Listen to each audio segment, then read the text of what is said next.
All right, this is lesson 6-7, part 2. What is the most precise classification of quadrilateral form by connecting the midpoints of the sides of the isosceles trapezoid? And so we're looking at this here, and we got to find the midpoints. Let's just label some points so that we can use them here. We'll label. We need a little more room here. We're going to label points L, M, N, and O.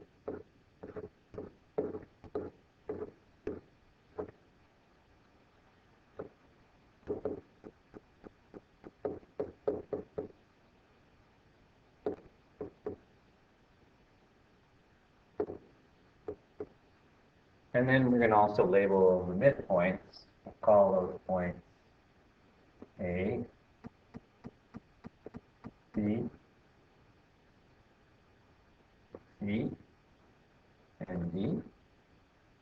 I'm going to go ahead and connect those midpoints so we can just kind of get an idea what this shape is looking like here. And those points, we're going to get the coordinates for. We're going to have to use the midpoint formula for a couple of those.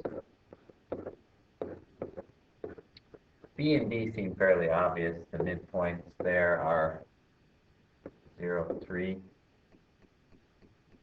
and 0, -2. And then to find the midpoint of A, we're going to use the midpoint formula, so we need points L and O. And the midpoint formula just says we need to add,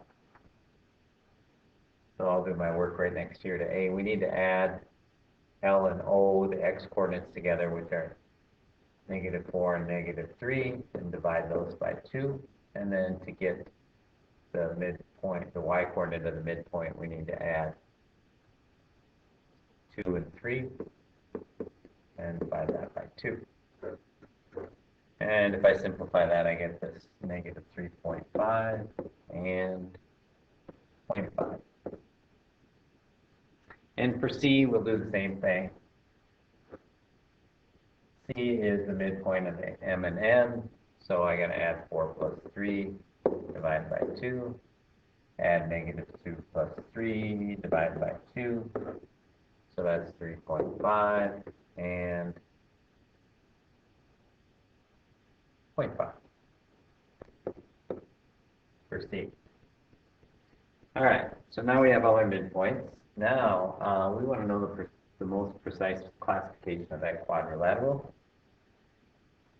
Well, one thing I'm looking at just to start here is if I connect the diagonals of that quadrilateral, I have one horizontal line and one vertical line.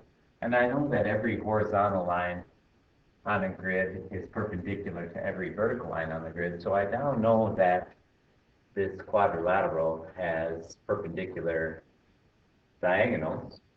And so that's leading me to believe that this is either a rhombus or a kite, because those are the shapes that have perpendicular diagonals. So I'm going to look at the side lengths. If all the sides are congruent, then I know it's a rhombus.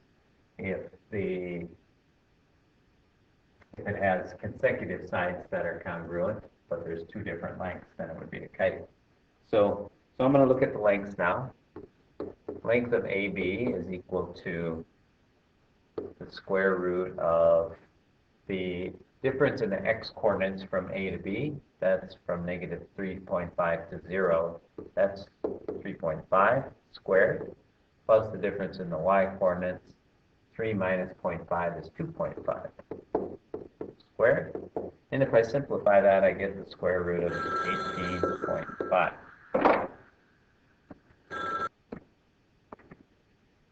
Okay, then BC is equal to the square root of, again, from B to C. So we're going from 0 to 3.5. That's 3.5 units squared. And we're going from 3 to 0.5, which is 2.5 units squared. And that's equal to the square root of 18.5 again. Then if we look at CD, that's equal to the difference between those two, which again is 3.5 squared. Difference between those two is 2.5 squared, and that's square root of 18.5. And it's kind of looking like they're all the same. We'll do the last one here just to prove it. AD is equal to the square root of from A to B, so the difference between those two, negative 3.5 and 0 is 3.5 units squared, and then from negative 2 to 0.5, that's 2.5 units.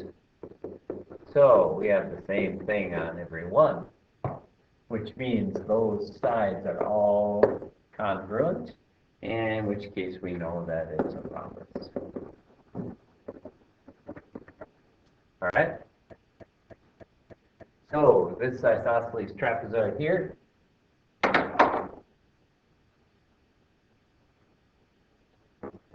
let's see.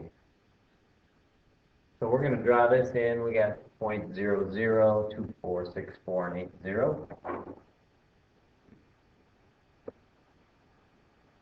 A, B, C, and D. And then we're going to connect the midpoints. And so we got to find the coordinates of the midpoints. And the midpoint of AB is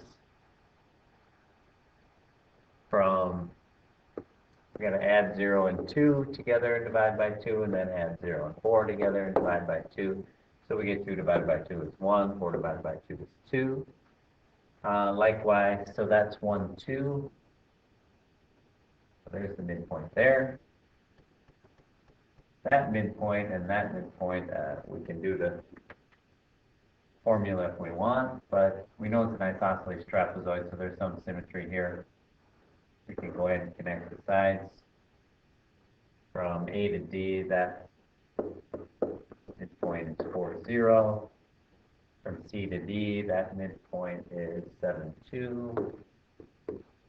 And from B to C, that midpoint is 4, 4. Now, so we drew those in, we have that thing there. It looks kind of like a little bit like a rhombus, maybe.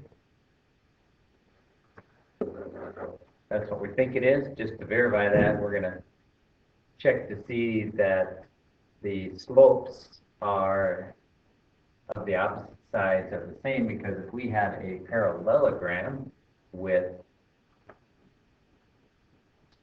then we know it was a rhombus. So we're going to find the slopes. The slope of between AB and BC, between those two, is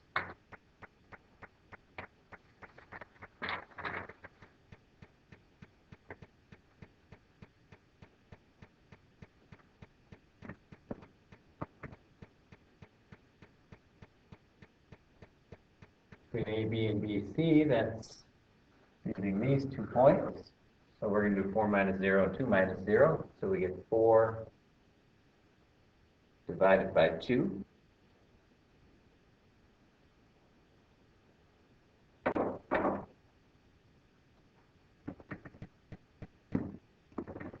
Actually, to get the slopes, let's just use the graph that we made here.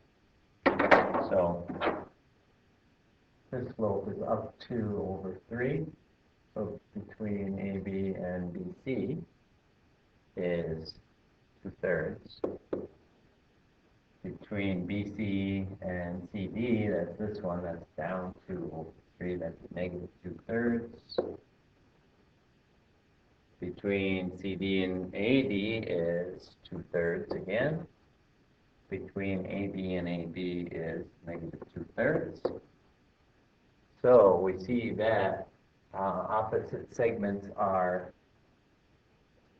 the slopes of opposite segments equal? Yes. Are consecutive segments perpendicular? No. This special quadrilateral is a rhombus.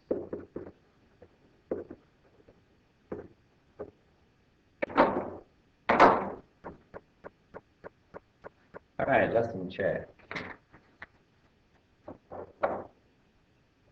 I'll go ahead and draw the graph. You can do that while I pause.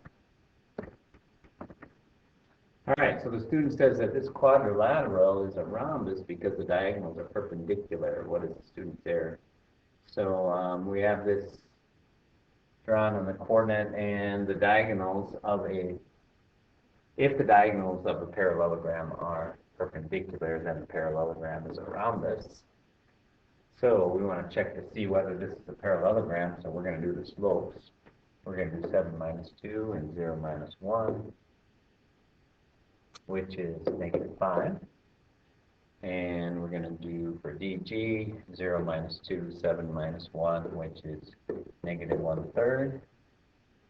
If it's simplified, 0 minus 6 over 7 minus 5 is -3 when it's simplified. And EF, we get -1/5 when it's simplified. So,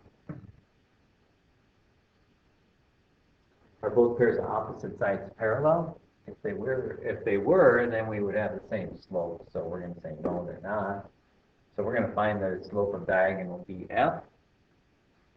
To do that, we're going to use the coordinates and subtract the y coordinates, subtract the x coordinates, and we get 4 over 4, which is equal to 1. And to do EG, we're going to subtract the y coordinates, subtract the x coordinates, and we get 7 divided by -7, which is -1. And those are opposite reciprocals. So are the diagonals perpendicular? Yes, they are. The student's error is that a rhombus is a parallelogram with perpendicular diagonals. And this is not a parallelogram.